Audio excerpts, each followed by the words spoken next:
Welcome to my class. आज हम लोग फिजिक्स का chapter number 7 properties of matter को डिस्कस करेंगे। सबसे पहले हम लोग ये जान लेते हैं कि मैटर क्या चीज़ होती है। मैटर बेसिकली हम लोग इसको इस तरह से कह सकते हैं कि जो चीज़ जगह घेरती हो, वॉल्यूम रखती हो, वजन रखती हो, इसको हम नाम दे देते हैं मैटर का। और ये बेसिकली 3 तरह का होता है। इसकी स्टेट्स हैं solid, liquid and gases. Like this, matter exists in 3 states: solid, liquid and gases. There are many properties associated with the matter. Matter के साथ बहुत सी properties जो है वो associate हुई होती हैं, जुड़ी हुई होती हैं। उनको इन्हीं बेसिस की बुनियाद पर उनको 3 कैटेगरी में डिवाइड किया गया। First one is solid, liquid and gas. अब इनके मुख्तलिफ उन्होंने एक मॉडल पेश किया जिसको उन्होंने नाम दिया kinetic molecular model of matter. Molecules ऐसी चीज़ें जो बहुत स्मॉल, मैटर का वो हिस्सा जो स्मॉलेस्ट हो, बहुत छोटा हिस्सा पार्टिकल से मिलकर जो बनता है उसको हम नाम देते हैं मॉलिक्यूल्स का। ठीक है, मॉलिक्यूल्स। अब उन्होंने क्या किया कि इसको मुख्तलिफ तरह से, जैसे इसकी अरेंजमेंट थी, इनकी शेप थी और वॉल्यूम था, इस तरह से उन लोगों ने क्या किया, इसको 3-4 हिस्सों में इनको डिवाइड कर दिया। पहला है सॉलिड, फिर लिक्विड, गैस एंड प्लाज्मा। अब हम क्या करते हैं, सबसे पहले डिस्कस करते हैं कि इनके की पॉइंट्स क्या थे, इनके इंपॉर्टेंट फीचर्स क्या थे kinetic molecular model of matter के। इसके मुताबिक कि matter is made up of particles called molecules. Molecules से मिलकर जो है वो मैटर बनता है। आपको पता है कि स्मॉलेस्ट थिंग जो है वो एटम होती है। एटम से मिलकर ही सारी चीजें बन रही होती हैं। क्योंकि हम यहाँ पे डिस्कस कर रहे हैं सॉलिड, लिक्विड एंड गैसेस की, हम लोग यहाँ पे मॉलिक्यूलर मॉडल पढ़े हैं, तो इसलिए हम यहाँ पे वर्ड यूज कर रहे हैं मॉलिक्यूल्स का। फिर उसके बाद एक तो ये असम्पशन थी, फिर उसके बाद molecules remain in continuous motion, वो हमेशा हरकत करते रहते हैं। अब वो किस तरह की हरकत है, ये हर कैटेगरी की अपनी एक उसके बारे में वो बताएंगे। मॉलिक्यूल अट्रैक्ट ईच अदर, हर एक में मॉलिक्यूल्स जो है वो एक दूसरे को अट्रैक्ट कर रहे होते हैं। अब सबसे पहले हमारे पास है सॉलिड। सॉलिड क्या होता है, इसके नाम से पता चल रहा है कि कोई ठोस चीज है, कोई सख्त चीज है, रिजिड है, जिसकी सबसे पहले कि अगर मैं इसके आपको एग्जांपल दूं कि सॉलिड ऐसी चीज को कहते हैं कि अगर आप उसके ऊपर कोई फोर्स लगाओ तो वो अपनी शेप को तब्दील ना करे। जैसे आप इस पेंसिल को देख रहे हैं, अगर मैं इसके ऊपर बहुत फोर्स लगा रही हूँ तो क्या इसकी शेप तब्दील हो रही है? नहीं, इसकी शेप क्या हो रही है? तब्दील नहीं हो रही। सॉलिड्स में इसका मतलब है कि अगर इसकी शेप तब्दील नहीं हो रही, क्योंकि ये मिलके बना हुआ है मॉलिक्यूल्स से, एटम्स से मिलके बना हुआ है, और इसके जो एटम्स हैं वो बहुत ज्यादा क्लोजली पैक्ड हैं। मैं आपको इसकी एग्जांपल देती हूँ। सॉलिड को डिस्कस करने के लिए हम सबसे यहाँ पे एक एग्जांपल ले लेते हैं कि एक कंटेनर लिया, उसके अंदर हमने मॉलिक्यूल्स को रखा है। मॉलिक्यूल्स सॉलिड को डिस्कस कर रहे हैं, तो इसलिए मॉलिक्यूल्स जो है वो बहुत ज़्यादा पैक्ड होंगे, क्लोजली पैक्ड होंगे। इनके दरमियान जो स्पेस होती है वो बहुत कम होती है, ऑलमोस्ट ना होने के बराबर होती है। तो अब इसको डिस्कस करने के लिए हमें 3 से 4 चीज़ें जो हैं वो आपके नॉलेज में होना ज़रूरी है। सबसे पहले ये है कि space between the molecules. Solid को डिस्कस कर रहे हैं तो ये बताना इसमें लाजमी होगा कि स्पेस बिटवीन द मॉलिक्यूल्स क्या होती है, फिर शेप इसकी कैसी होती है, फिर उसके बाद फोर्स ऑफ अट्रैक्शन इसमें कैसी होती है, एग्जाम्पल क्या होती है, प्लस इसकी diagram.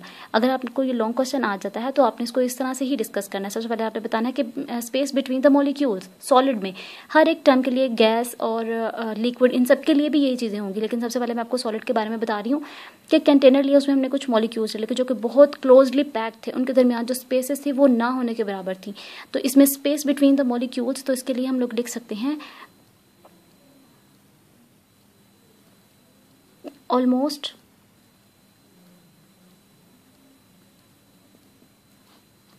no space, almost no space between the molecules. Molecules के दरमियान क्या है, स्पेस ना होने के बराबर है। फिर आपने इसके बारे में बताना है कि क्या शेप एंड वॉल्यूम, इसके शेप और वॉल्यूम के बारे में आप क्या जानते हैं। तो मतलब हम बता सकते हैं कि जो सॉलिड होते हैं उनकी आइडेंटिफिकेशन हम लोग पढ़ रहे हैं कि सॉलिड का हम कैसे कह सकते हैं कि एक चीज़ सॉलिड है। सबसे पहले तो हमें ये चीज़ पता होनी चाहिए कि space between the molecules in the solid क्या है, कि स्पेस उनके दरमियान कैसी होती है। तो हम कहते हैं कि ऑलमोस्ट नो स्पेस। फिर वो अगर हम बात कर रहे हो तो शेप की, कि इनकी शेप कैसी होती है। आपने देखा होगा कि अगर हम किसी पेन से, जैसे मैंने आपको पहले भी एग्जांपल दी कि इनके दरमियान स्पेस बहुत कम होने की वजह से ये आपस में, इनको हम बहुत ज़्यादा दबा नहीं सकते, इसलिए अपनी शेप को चेंज नहीं करते, क्योंकि इनके दरमियान स्पेस ही नहीं होती और इनके शेप एंड वॉल्यूम इनका फिक्स्ड होता है। आपने देखा होगा कि सॉलिड चीज़ जो होती है, जैसे चेयर है, उसको हम लोग अगर हल्का सा उसको एक्सटर्नल फोर्स दे रहे हैं तो वो अपनी शेप को चेंज नहीं करती। पेंसिल है, उसकी हम लोग क्या करते हैं, उसकी जो स्पेस है इनके मॉलिक्यूल्स के दरमियान वो बहुत ज़्यादा होती है, जिसकी वजह से ये इनका जो शेप है वो फिक्स रहती है, वॉल्यूम भी इनका फिक्स रहता है। इसके बाद है फोर्स ऑफ अट्रैक्शन, क्योंकि ये बहुत ज़्यादा एक दूसरे से अटैच्ड होते हैं, बहुत ज़्यादा करीब होते हैं, इसलिए इनके दरमियान जो इंटरनल मॉलिक्यूलर फोर्स होती है वो बहुत ज्यादा होती है। तो इसलिए फोर्स ऑफ अट्रैक्शन क्या है, स्ट्रॉन्ग। ये मैं सिर्फ आपको एक ओवरव्यू दे रही हूँ कि फोर्स ऑफ अट्रैक्शन जो इसमें बहुत ज़्यादा स्ट्रॉन्ग होती है। इसके बाद इसकी एग्जांपल क्या ले सकते हैं आप, स्पून ले सकते हैं, चेयर ले सकते हैं, टेबल ले सकते हैं, पेंसिल ले सकते हैं, समथिंग लाइक दैट।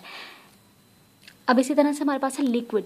लिक्विड में क्या होगा कि हम लोगों ने सबसे पहले इसके बारे में वही 4 चीज़ें जो इसके की पॉइंट्स है उसके बारे में हमने डिस्कशन देनी और आइडेंटिफिकेशन करनी है कि लिक्विड है या नहीं है। तो सबसे पहले हम लोग देखते हैं कि स्पेस बिटवीन द मॉलिक्यूल्स। अगर आप लोग देख सकते हैं, आपको ये पिक्चर में आपको दिखाया गया कि किस तरह से मॉलिक्यूल्स पहले जो थे सॉलिड में वो बहुत ज़्यादा क्लोजली पैक्ड थे, और अब क्या है कि वो थोड़ी सी स्पेस उनके दरमियान आ गई है, लेकिन बहुत ज़्यादा स्पेस नहीं है। वो हमारी एक और कैटेगरी में चले जाता है कि इन बिटवीन, कि बहुत ज़्यादा भी स्पेस ना हो और बहुत कम भी स्पेस ना हो। इसके बाद इसका मतलब है कि यहाँ पे हम लोग लिख सकते हैं कि इन बिटवीन हम लोग कह सकते हैं, हम यहाँ पे कह सकते हैं space between more then in solid. यहाँ पे स्पेस की अगर बात करते हैं तो हम लिख सकते हैं मोर देन इन सॉलिड्स। इसके बाद अगर आप लोग बात कर रहे थे शेप एंड वॉल्यूम की, शेप और वॉल्यूम, देखें इसके अंदर इसका वॉल्यूम और शेप जो है वो फिक्स्ड नहीं होता। अगर हम लोग बात कर रहे हैं कि शेप एंड वॉल्यूम के लिहाज से, तो शेप इनकी जो लिक्विड होते हैं उनके अटेन एनी शेप, क्योंकि ये लिक्विड होते हैं फ्लो कर सकते हैं, हम जिस भी बर्तन में या जिस भी चीज़ में इसको डालते हैं ये वैसी ही शेप जो है वो इख्तियार कर लेते हैं। इसके बाद फोर्स ऑफ अट्रैक्शन कैसी होती है लिक्विड्स में, फोर्स ऑफ अट्रैक्शन होती है इन बिटवीन, यानी मॉडरेट होती है, दरमियानी होती है, ना बहुत ज़्यादा होती है ना बहुत कम होती है, लेकिन वीकर देन सॉलिड, सॉलिड से कमज़ोर ही होती है। इस तरह से इसकी जो एग्जांपल्स हैं आप लोग मुख्तलिफ एग्जांपल इसकी हम लोग ले सकते हैं, जैसे लिक्विड में मिल्क आ जाता है और बॉटल्स आ जाती हैं। इस तरह के जो मुख्तलिफ लिक्विड्स होते हैं उन सब में एक इसी तरह की प्रॉपर्टीज़ होती हैं, और ये सारे वो की पॉइंट्स हैं जिनकी मदद से हम लोग सॉलिड, लिक्विड और गैस में आइडेंटिफिकेशंस कर सकते हैं, उनमें कंपैरिजन कर सकते हैं। Thank you so much for watching. अल्लाह हाफिज़।